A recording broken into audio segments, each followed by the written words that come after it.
Bismillahirrahmanirrahim.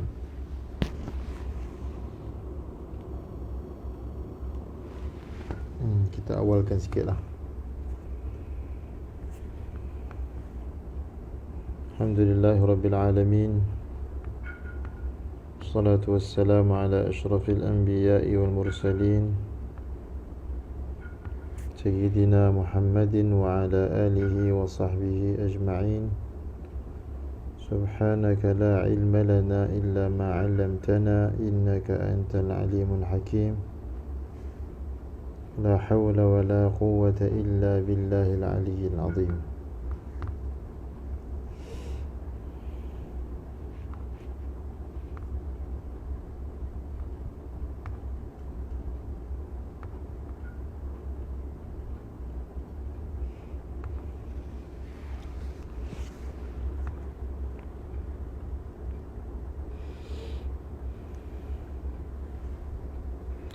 قال المصنف رحمه الله تعالى: وإقرار صاحب الشريعة على القول من أحد هو قول صاحب الشريعة. Bila bincang tentang sunnah Nabi sallallahu alaihi wasallam, maka ianya meliputi aqwaluhu wa af'aluhu wa taqriratuhu sallallahu alaihi wasallam. Aqwal Nabi, af'al Nabi dan juga taqrirat Nabi sallallahu alaihi wasallam. Jadi kita dah bincang tentang af'al, kita sekarang ni membicarakan tentang taqrirat. Iqraru sahibi syariah. Sahibu syariah iaitu Nabi sallallahu alaihi wasallam. Iqraru 'ala al-qaul. Apa makna iqraruhu 'ala al-qaul? Hasyiah 258, ay 'adamu inkarihi, tidak ingkar, tidak mengingkari, alal qawli min ahadin. Iqrar sahibi syariah, apa makna iqrar? Ay adamu inkarihi, wa innama dhakarahu ba'da al-af'al لأنه يلحق بالأفعال تارة وهو فيما إذا كان الإقرار على الفعل وبالأقوال تارة أخرى وهو فيما إذا كان الإقرار على القول. Suara perlahan daripada biasa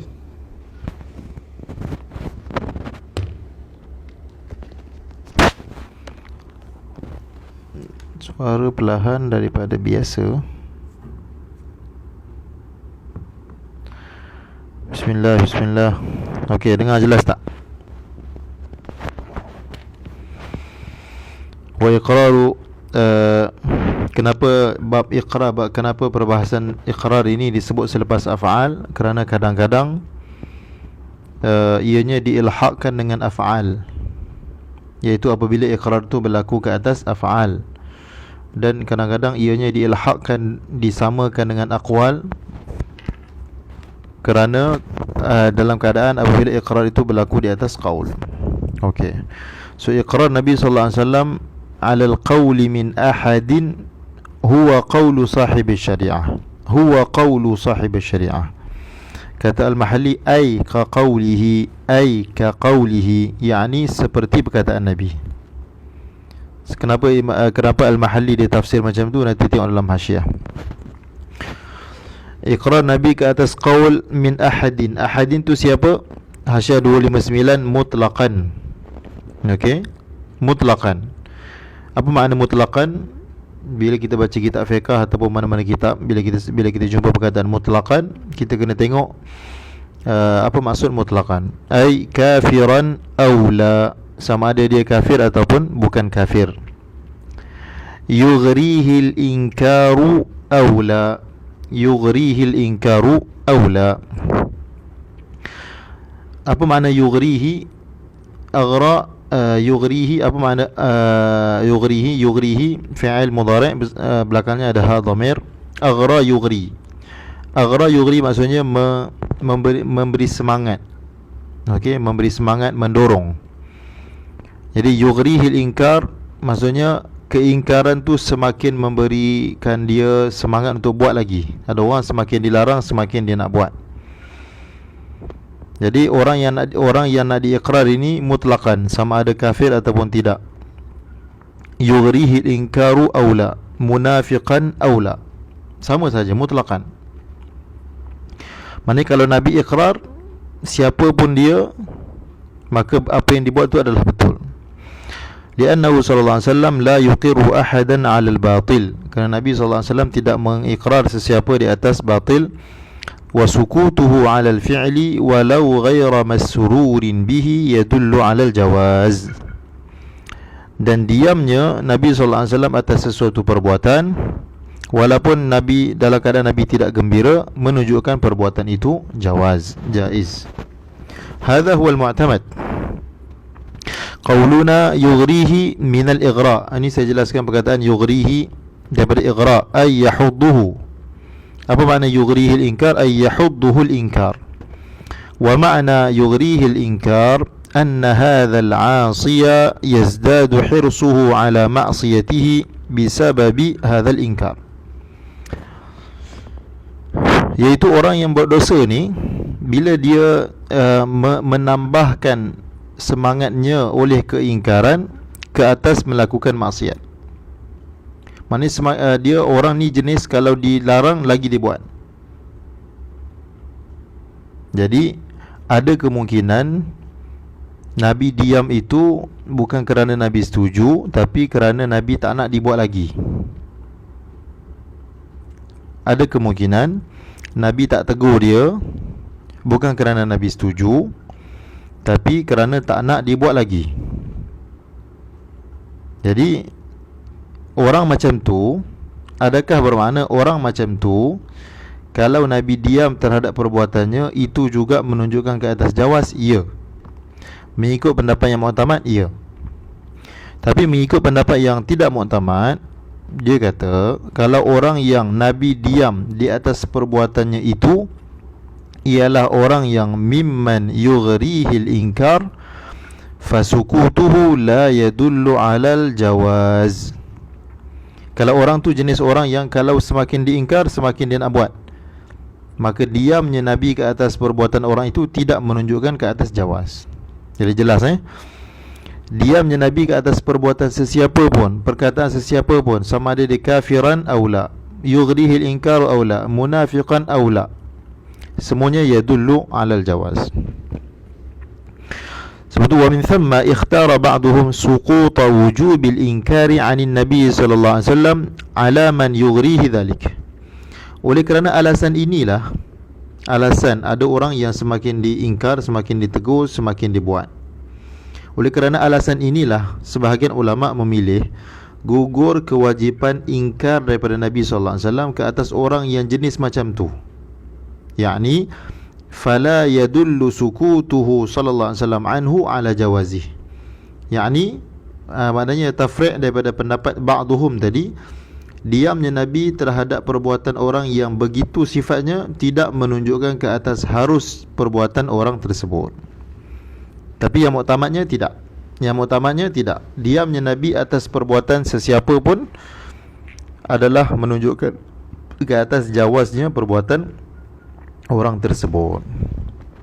Jelas Kemudian kita tengok kenapa Al-Mahalli tafsirkan huwa qawlu sahibi syari'ati dengan ka qawlihi. Hasyiah 260 fassarahu bidzalika isyaratan ila jawabi i'tiradin. Al-Mahalli tafsirkan dengan demikian, isyarat kepada jawab sesuatu i'tirad, suatu kritikan.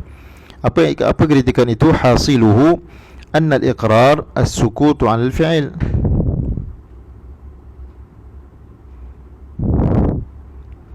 Iqrar yang berlaku ni, wa iqraruhu 'ala al-qawli ataupun 'ala al-fi'li sama sajalah. Iqrar ialah as-sukutu 'ala al-fi'l, diam atas sesuatu perbuatan. Was-sukutu laisa biqaul, sukut bukan qaul. Macam mana musannif kata iqraruhu 'ala al-qawli huwa qawluhu? Macam mana kita kata iqrarnya ialah qaul? Tu fa kaifa hamala al-musannifu al-qawla 'ala al-iqrar? Bagaimana musannif hamalkan qaul ke atas iqrar? Apa makna hamalkan qaul ke atas iqrar? Musannif menjadikan al-qawlu sebagai mahmul kepada iqrar. Kalau kita biasa dengan istilah mantiq, kita akan jumpa perkataan ni, hamala al-qawla 'ala al-iqrar. Hamala maknanya menjadikan qaul itu mahmul kepada iqrar. Dalam istilah mantik, mubtada itu dipanggil maudhu' dan yang khabar itu dipanggil mahmul. Maksudnya bagaimana musannif menjadikan al-qaul sebagai khabar kepada iqrar, bi an yaqul iqraruhu huwa qauluhu. Iqrar Nabi ialah perkataan Nabi. So apa jawapannya? Wa hasilul jawab anna fihi taqdira kaf at-tashbih. Hasil jawapan kepada i'tirad tersebut ialah padanya terdapat pada perkataan musannif huwa qaulu sahibi syariati itu ada kafut tashbih. Wa anna kalamahu min babi tashbih al-baligh, dan kalam musannif ni mabniyun ala tashbih al-baligh. Apa itu tashbih al-baligh? Wa huwa ma hudhifa minhu wajhu asy-syabahi wa adatu tashbih. Itu at-tashbih al-baligh, kita boleh tengok di dalam kitab balaghah. فكما أن القول يدل على حقية المقول كذلك الإقرار يدل على حقية المقرر عليه. Seperti mana al-qaul, qaul, mana kalau Nabi cakap, percakapan itu menunjukkan ke atas benarnya al-maqul. Begitu juga al-iqrar yadullu ala, iqrarnya Nabi ke atas qaul sesiapa menunjukkan ke atas benarnya benda yang qaul yang diikrarkan itu. Sebab tu musannif boleh mengatakan huwa qaulu sahibi syariati, sedangkan sebenarnya huwa ka qauli sahibi syariati. Okey, cuma ada pengecualian. Wa yanbaghi an yustathna min al-iqrari iqraruhu ala qauli shakhsin alima minhu annahu munkirun lahu mustamirun ala inkarihi wa taraka inkarahu fil hal lil ilmi bi annahu alima minhu annahu la yanfa'u fil hal. Ada pengecualian sebenarnya, ada pengecualian. Seharusnya dikecualikan daripada iqrar ini. Iqrarnya Nabi ke atas perkataan seseorang yang Nabi tahu orang itu akan mengingkari semula teguran Nabi sallallahu alaihi wasallam, dan orang itu akan berterusan di atas mengingkari Nabi sallallahu alaihi wasallam, dan Nabi mengingkarinya pada ketika itu kerana Nabi tahu bahawa orang itu, teguran itu tidak akan memberi manfaat pada masa itu. Bermakna diamnya Nabi pada ketika ini tidak termasuk di dalam iqrar yang menunjukkan ke atas benarnya percakapan orang yang tidak diingkari itu. Okey, jelas. Maksudnya yang ni dikira macam di counter balik. Asalnya iqrar Nabi ke atas sesiapa pun, tak kira dia kafir ataupun tidak, ila akhirih.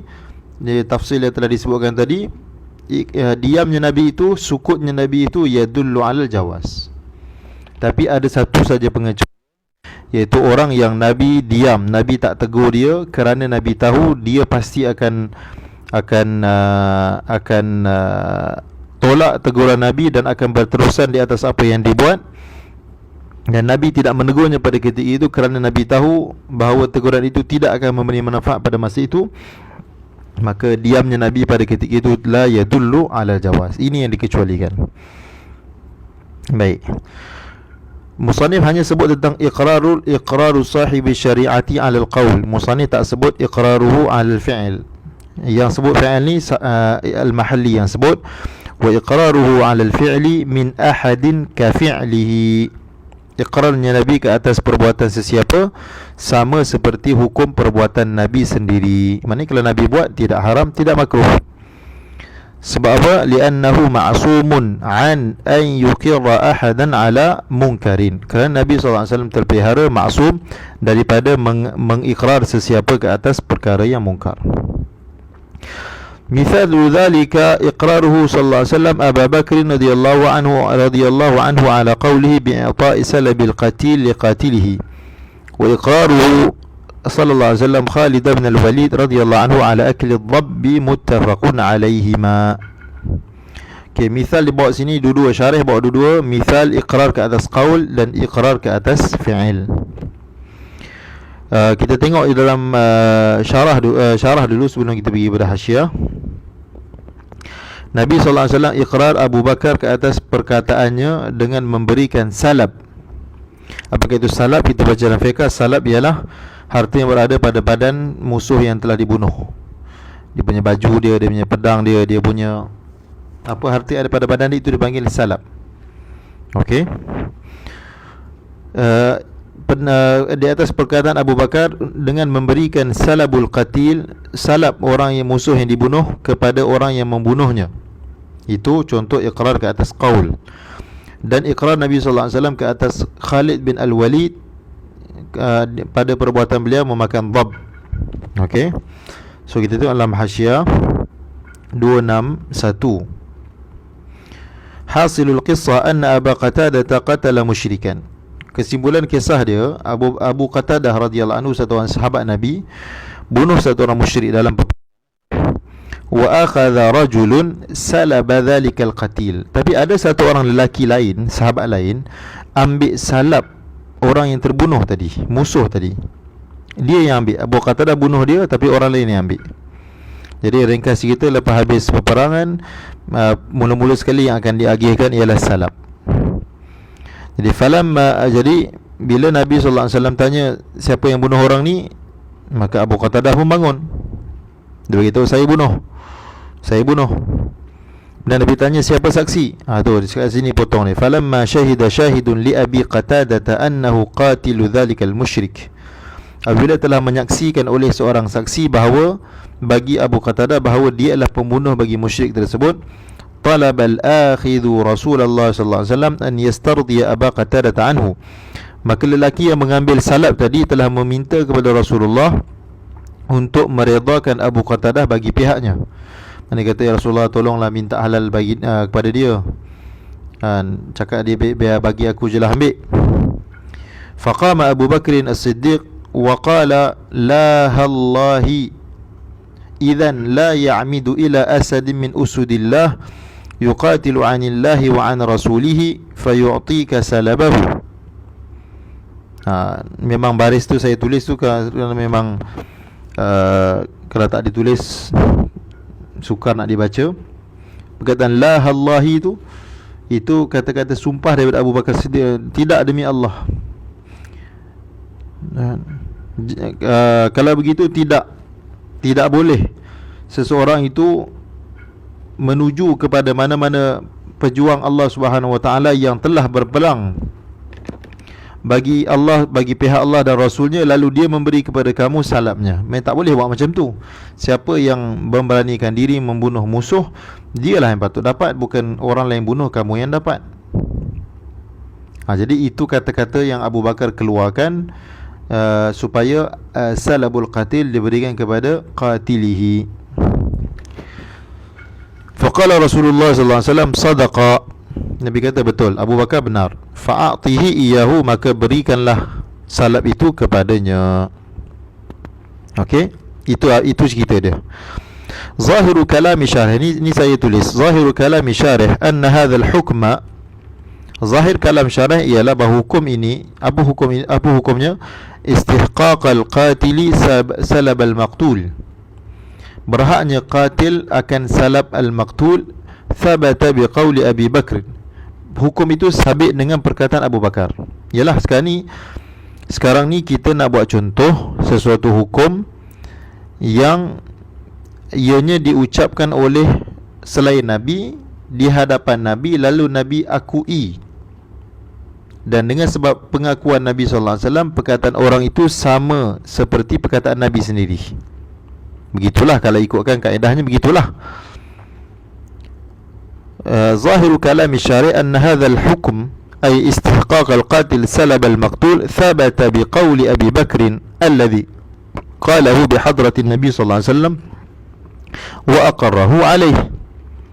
Zahirnya hukum ini sabit dengan perkataan Abu Bakar yang beliau ucapkan di hadapan Nabi dan Nabi mengakuinya. Kalau kita nak ambil misal, nak tatbikkan misal pada kaedah, begitulah. Wa fihi nazarun, tapi ada nazar. لأنه قد ثبت قبله بقول النبي صلى الله عليه وسلم من قتل قتيلا له عليه بينة فله سلبه. Tapi sepertinya ada nazar, ada kritikan, sebab hukum ini telah sabit sebelum itu lagi. Hukum bahawa pembunuhlah yang layak mendapat salabul maqtul telah sabit sebelum Abu Bakar ucapkan lagi.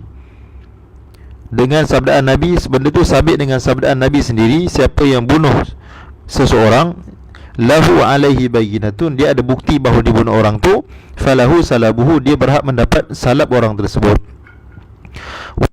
Wa minhu lam madhkurun fi siyaqi hadits Anas alladhi rawahu ghairuhu.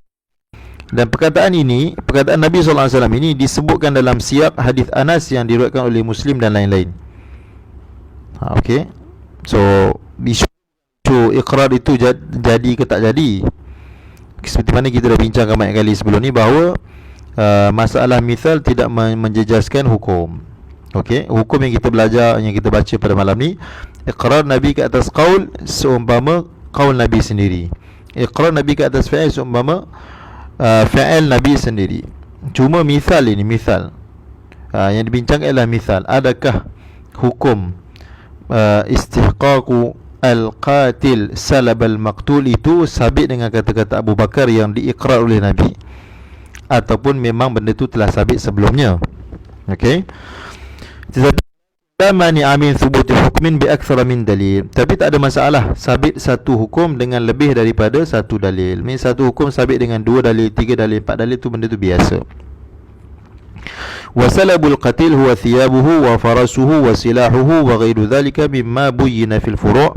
Salabul qatil ialah pakaiannya, kudanya, pedangnya, senjatanya dan lain-lain yang diterangkan di dalam furu'.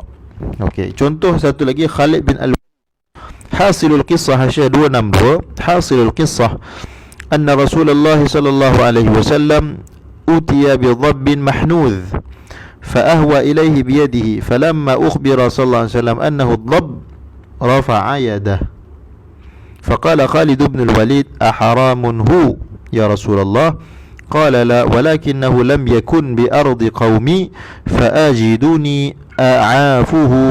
قال خالد فاجتررته فأكلته ورسول الله صلى الله عليه وسلم ينظر.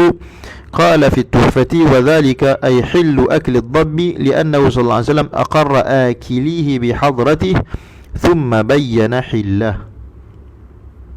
Baik, kesimpulan kisah Khalid bin Al-Walid ni, Nabi SAW telah diberikan dhab yang telah dipanggang, dhab panggang. Maka Nabi pun hulurkan tangan kepada dhab itu. Mungkin dah dipotong-potong, tak nampak dia punya bentuk dia. Bila Nabi SAW beritahu bahawa itu adalah dhab, Nabi pun tarik balik tangan. Maka Khalid bin Al-Walid telah tanya, ya Rasulullah, haram ke? Nabi kata tak ada kat tempat, jadi aku tak selera. A'afuhu, daripada afa ya'afu, merasa jijik, tak selera. Kata Khalid, fajtaratuhu, aku ijtaratuhu ni gigit, tarik, fa'akal, aku makan. Sedangkan Rasulullah SAW melihat. Sebenarnya contoh ni pun berlaku kes yang sama, iaitu adakah perbuatan halal makan dhab ini sabit dengan ikrar Nabi atau dengan perkataan Nabi. Kalau ikut misal sepatutnya kehalalan dhab ini sabit dengan perbuatan Khalid makan depan Nabi, Nabi tak larang. Okey, sepatutnya gitulah, baru jadi iqraruhu alal fi'il.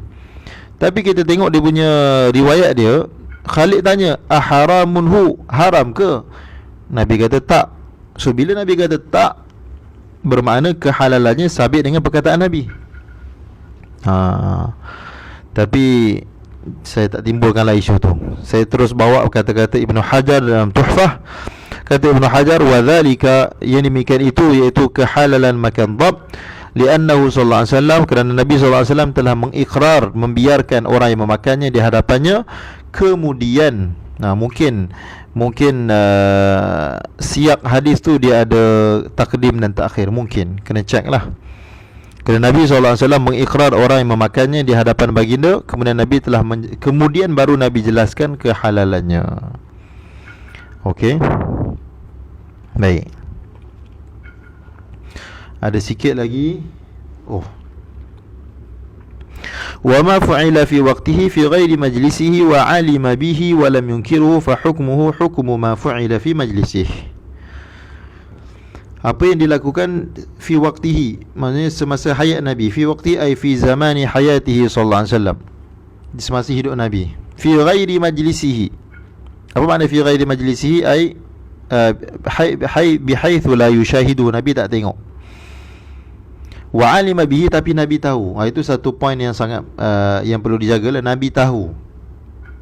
Walam yunkirhu, dan Nabi tidak mengingkari. Maka hukumnya ialah hukum apa yang dibuat di majlis Nabi sallallahu alaihi wasallam. Okey. Contoh dia bagi ka'ilmihi sallallahu alaihi wasallam bihalfi Abi Bakr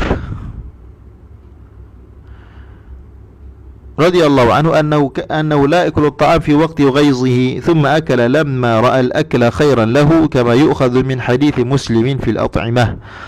Seperti tahunya Nabi sallallahu alaihi wasallam dengan sumpah Abu Bakar radhiyallahu anhu bahawa dia tidak akan makan makanan. Fi waqti ghayzihi itu muta'alliq kepada half. Dia bukan muta'alliq kepada ya'kulu, dia muta'alliq kepada half. Dia menjadi zaraf kepada half. Maknanya sumpah itu dibuat sewaktu dia marah.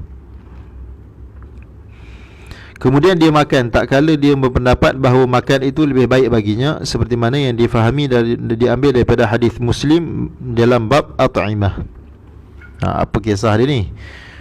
Kisah dia dalam hasyiah nombor 265. Okey.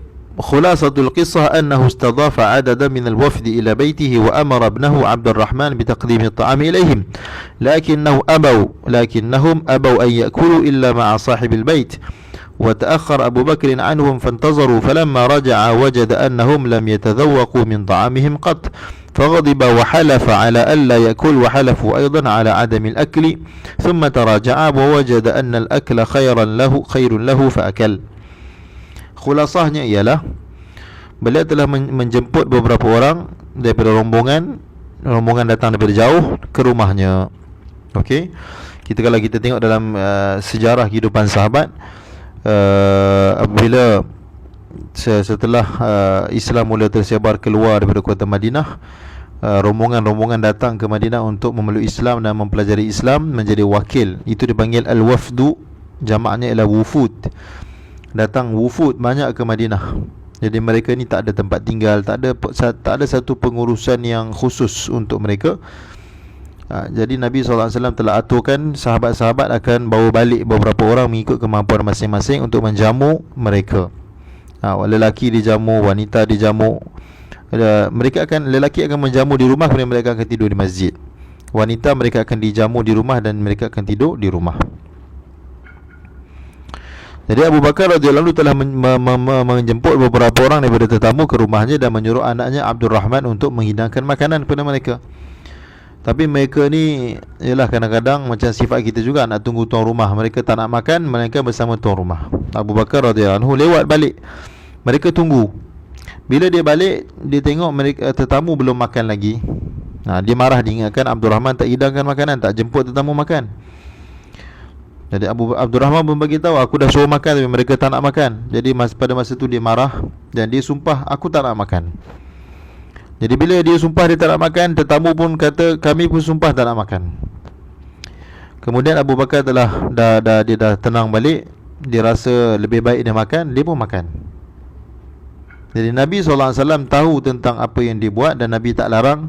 Itu menunjukkan kalau satu orang tu sumpah untuk meninggalkan suatu perbuatan yang harus, kemudian dia rasa perbuatan yang melakukan perbuatan yang harus itu lebih baik, lalu dia buat, maka itu tidak mengapa. Maka itu menjadi satu hukum yang dibenarkan, satu perkara yang dibenarkan. Benda tu berlaku bukan di dalam majlis Nabi sallallahu alaihi wasallam. Benda tu berlaku di dalam hayat Nabi sallallahu alaihi wasallam dan Nabi tahu dan Nabi tidak ingkar. Cuma persoalan dia, wa ma fa'ila fi waqtihi fi ghairi majlisihi ni, dia lain ke daripada yang sebelum ni, yang iqraruhu 'ala al-fi'li, iqraruhu 'ala al-qawli, sebenarnya bukan lain. Cuba tengok Hasyiah 264. Fa hukmu dhalika al-fi'l mithlu hukm al-fi'l alladhi fu'ila fi majlisihi wa 'alima bihi fi dalalatihi 'ala jawazi dhalika al-fi'l. Hukum perbuatan tersebut, perbuatan yang dilakukan bukan di hadapan Nabi, semasa hayat Nabi tapi bukan di hadapan Nabi, dan Nabi tahu, Nabi tak ingkar, hukumnya ialah seperti hukum yang dilakukan di dalam majlis Nabi dan Nabi mengetahuinya. Sama tu dari segi apa? Fi dalalatihi, dari segi menunjukkan ke atas harusnya perbuatan tersebut. هذه المسألة في الحقيقة داخلة في مفهوم قوله وإقرار صاحب الشريعة. Sebenarnya masalah ni masuk dalam matan وإقرار صاحب الشريعة إلى آخره. لكن المصنف صرح بها للإيضاح. Tapi musannif sarihkan untuk idah, untuk menjelaskan, walidaf'i tawahumi ikhtisasil hukmi bima fi majlisihi faqat, dan untuk menolak waham, sangkaan, salah sangka bahawa hukum iqrar ini hanya untuk perbuatan yang berlaku di hadapan majlis, di hadapan Nabi SAW sahaja. So dia nak bagi tahu iqrar Nabi ni valid, sama ada perbuatan itu berlaku di hadapan Nabi ataupun berlaku di luar majlis Nabi, tapi Nabi tahu, itu juga termasuk di dalam iqrar.